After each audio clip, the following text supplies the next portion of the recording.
Bonjour à toutes et à tous, bienvenue dans le podcast La Sueur. Salut Big Rusty. Salut. Avec Big Rusty, on est là, on est tous les jours sur le rinté. On va parler de Daniel Cormier, de son potentiel comeback, qui moi personnellement m'intrigue particulièrement, parce qu'on parle d'un comeback potentiel contre Jerry Prochaska, donc en light heavyweight, donc en moins de 93 kg, une catégorie où Daniel Cormier a eu beaucoup de mal tout au long de sa carrière à faire le poids. Donc ce serait pas un money fight, ce serait pas opportuniste, j'ai envie de dire, mais une vraie volonté de revenir à la compétition pour Daniel Cormier, qui, sur ses dernières sorties, certes, il y a eu 2 défaites consécutives, mais face à Stipe Miocic, en heavyweight, je le rappelle, Stipe, l'un des plus grands de tous les temps, et c'était à chaque fois dans des combats pour le titre. Daniel Cormier qui avait battu Stipe Miocic lors du premier combat par KO au premier round. Big Rusty, générique. Soit.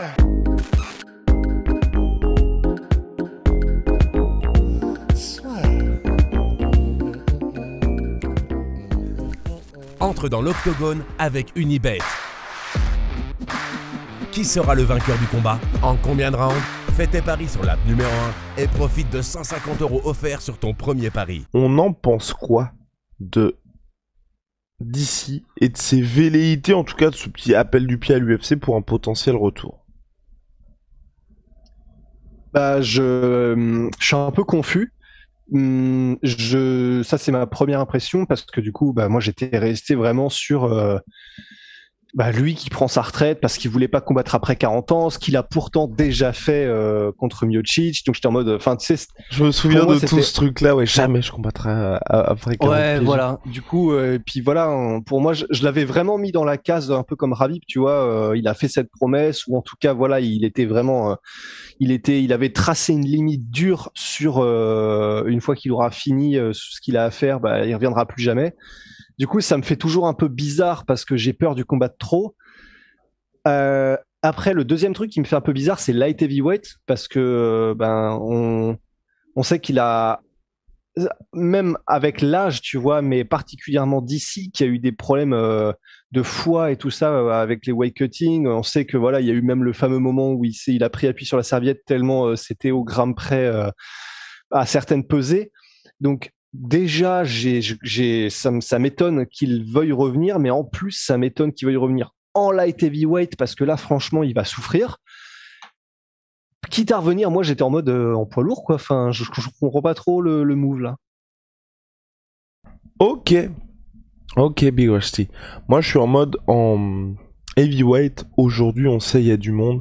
Il y a Thomas Pinal, il y a Cyril Gane, il y a Curtis Blades, il y a Taito Evasa, il y a John Jones qui va revenir, il y a Stipe Miocic. Et il y a bien évidemment champion Francis Ngannou, donc ça fait déjà pas mal de gars qui y aurait potentiellement un bypass pour Daniel Cormier. Un coupe-fil quoi. Un coupe-fil exactement. En light heavyweight, on est dans une catégorie où certes, c'est vrai, il y a la nouvelle génération qui commence à arriver, mais sportivement, je trouve que ça a du sens, et il y aurait moins ce sentiment, en tout cas pour moi, je sais pas ce que les gens en pensent, ni ce que toi t'en penses, il y aurait moins ce sentiment d'injustice si directement Daniel Cormier arrivait et prenait le title shot. Je pense que ça dérangerait beaucoup moins de gens. En heavyweight, tu vois, même là, le fait que John Jones revienne, John Jones c'est l'un des plus grands de tous les temps, vous le savez, le plus grand, moins de 93 kilos de l'histoire. Il poursuit son processus de montée chez les lourds. Là, apparemment, les négociations salariales sont terminées. Il devrait avoir le title shot à son retour. Il mérite au regard de tout ce qu'il a accompli. Mais s'il y a en plus Daniel Cormier qui avait le même droit que John Jones, là on commencerait à se dire, il y a quand même beaucoup d'autres gars là qui attendent leur tour aussi dans cette catégorie. Chez les light heavyweight, je trouve que c'est un peu moins vrai, tu vois, même là, il y a Jerry Prochaska qui a dit que pour sa première défense de ceinture, il voulait affronter Glover Teixeira. Il y a Jan Blachowicz qui lui aussi semblait tenir un petit peu la corde pour obtenir un nouveau title shot puisqu'il a déjà été champion. Mais c'est pas des... Je pense pas que tu vois, il y aurait des révolutions ou des mecs sur Twitter qui seraient en mode c'est scandaleux s'il y a pas ça. Non, c'est très juste, c'est très bien pensé. En fait, du coup, dans ce cas-là, ma question ce serait pourquoi en fait? Parce que alors, il a sans doute donné une raison. Je dois t'avouer que honte à moi, j'ai même pas été vraiment écouter sa raison. Mais là, comme ça, sans l'avoir écouté, et il va peut-être tu vas peut-être me rappeler un truc qui est en mode ah oui, bon d'accord, il a raison. Mais là, comme ça, brûle pour point, il a déjà tout prouvé, il a déjà tout fait, il a déjà eu le titre en light heavyweight, il a déjà eu le titre en heavyweight. Il lui reste plus rien à prouver. pourquoi est-ce qu'ils vont revenir en fait du coup? Bah, je pense vraiment c'est pour le challenge sportif à mon avis.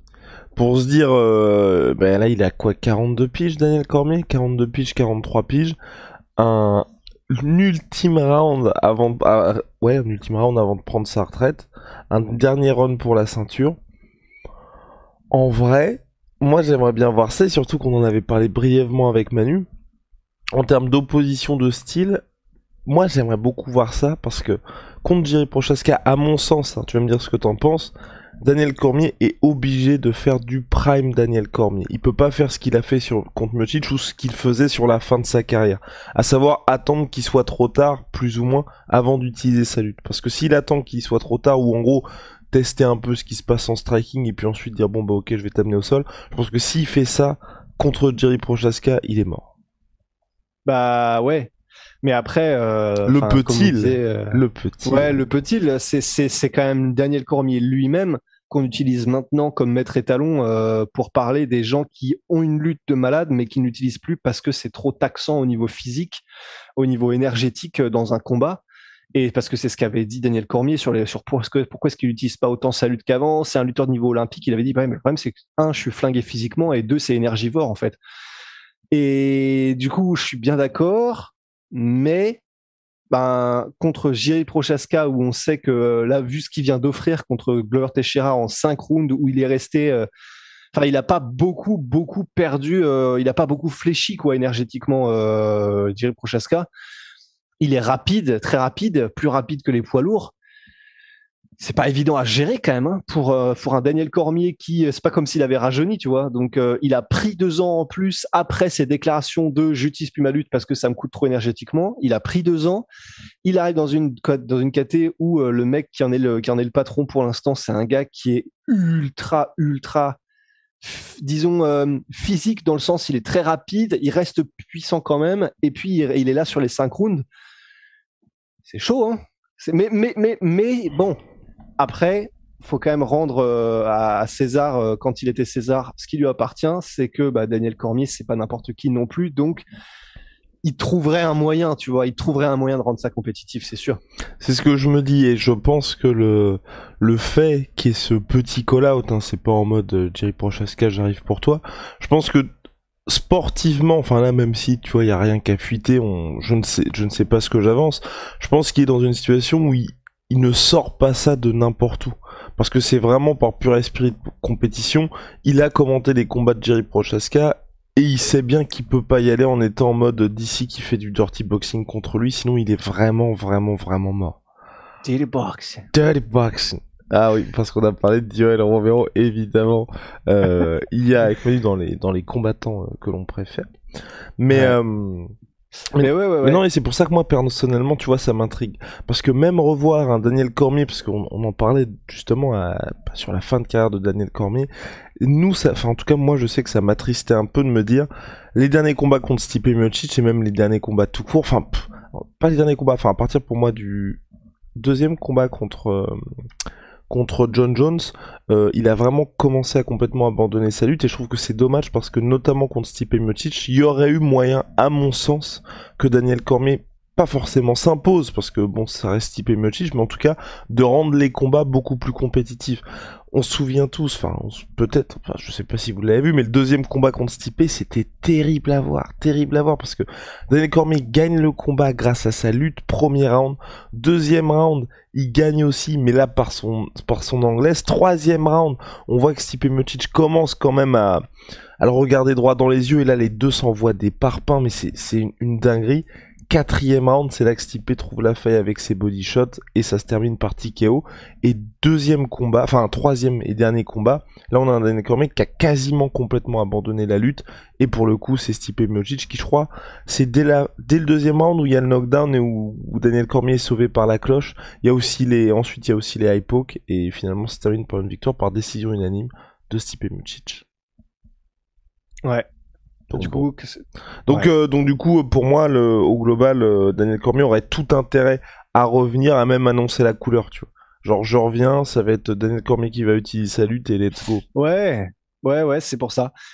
Parce que même contre Derrick Lewis, En soi, contre Derek Lewis, il avait attendu, je crois que c'est un high kick qui se prend, et ensuite il fait bon, là ça commence à devenir chaud, je vais le mettre au sol, on va terminer ça.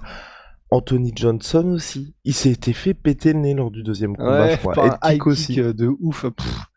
Ouais, non, c'est vrai, c'est pour ça. Mais tu vois, c'est pour ça que ça me fait peur quand même. Parce que il a 42 ans, et puis surtout il a arrêté aussi parce que un, il voulait profiter de sa famille, mais deux, parce que le physique commençait à vraiment lâcher.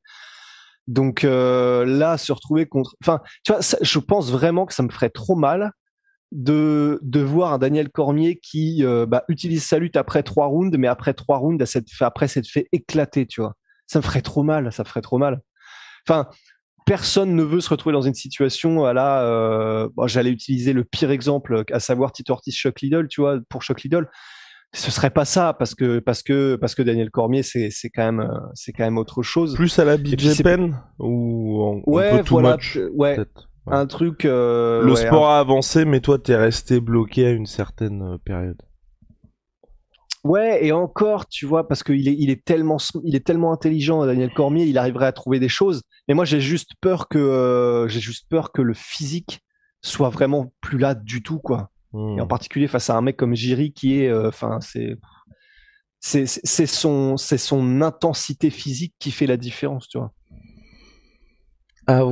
À voir Big Rusty. En tout cas, Daniel Cormier a annoncé la couleur et je partage son avis. En tout cas, si Daniel Cormier revient, j'ai vraiment envie qu'il soit au top. Le fait que ce soit chez les moins de 93 kilos, ça veut dire qu'il se prépare quand même, mine de rien, à la bataille de la pesée. Donc, que pour lui, on sait que c'était déjà une dinguerie quand il était dans la catégorie full-time. Là, je sais pas combien de kilos il devrait perdre parce que vous avez vu d'ici, il est énorme en ce moment, donc je sais pas, c'est même Daniel White qui avait dit ça, je crois que c'était pour la trilogie contre Stipe Miocic, c'était en mode faut vite qu'on l'annonce parce que là je sais pas combien il est, mais il est en train de tout exploser.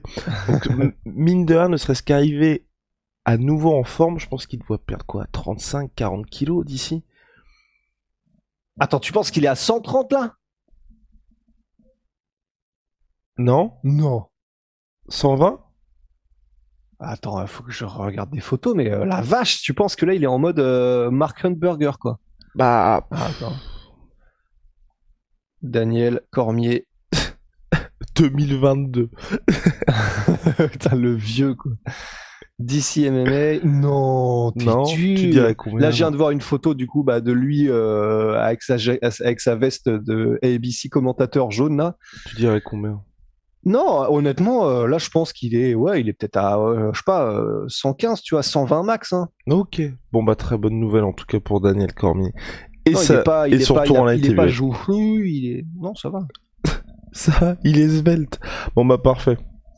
Big Rusty, on se retrouve très vite pour de nouvelles aventures. En tout cas, moi, j'apprécie ce que Daniel Cormier tente. Et puis, imaginez dans un monde parallèle, là, on se retrouve avec un Daniel Cormier Kamaru Usman. What the fuck? Mais t'imagines, mais what? Après, s'il revient, c'est peut-être pour ça aussi que l'UFC, je sais pas s'ils sont chauds ou pas, c'est probablement que s'il revient, c'est pour un combat, Daniel Cormier. Ouais, un combat. Ce serait pour un combat contre Jiri Prochazka. Mais Daniel Cormier, c'est aussi quelqu'un qui est un businessman.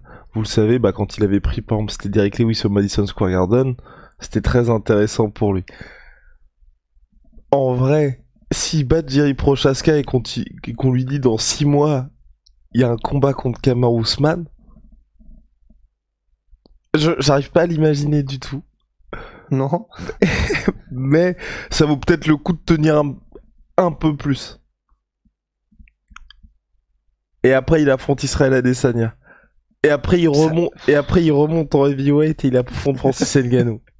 Et après, il fait la trilogie contre John Jones. Putain, parfait. Non mais, blague à part, un run comme ça, qui est très improbable, hein.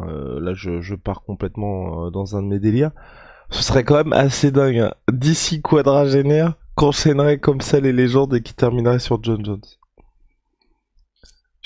Pour te dire, j'arrive même pas à l'imaginer. Non, pareil. Déjà, il y a beaucoup trop de « et si » pour tous les différents adversaires. Et puis, ça serait sur quoi, 2 ans, 2-3 ans, donc ça serait Daniel Cormier 45 piges. Non. C'est trop, c'est beaucoup trop. En plus, ça veut dire qu'il enchaîne les super fights, donc que tous les prétendants au titre, ils attendent tranquillement. Impossible. Big Rusty, on se retrouve très vite pour de nouvelles aventures. Shout out à ma sweet pea, ma sweet protein. Il y a Tiens, regarde ce que je vais prendre ce matin. Oh, tiens. qu'est-ce que tu Hop vas là. prendre? Oh, Des petites gaufres à la vanille. Ah, bah, très bien. Et bah, Big Rusty, je vous souhaite une bonne dégustation. Il y a moins 17% supplémentaire sur toutes les soldes avec le code la sueur sur MyProtein. Et puis nous savons, c'est sur onaemo.fr, HONAE.fr. See ya.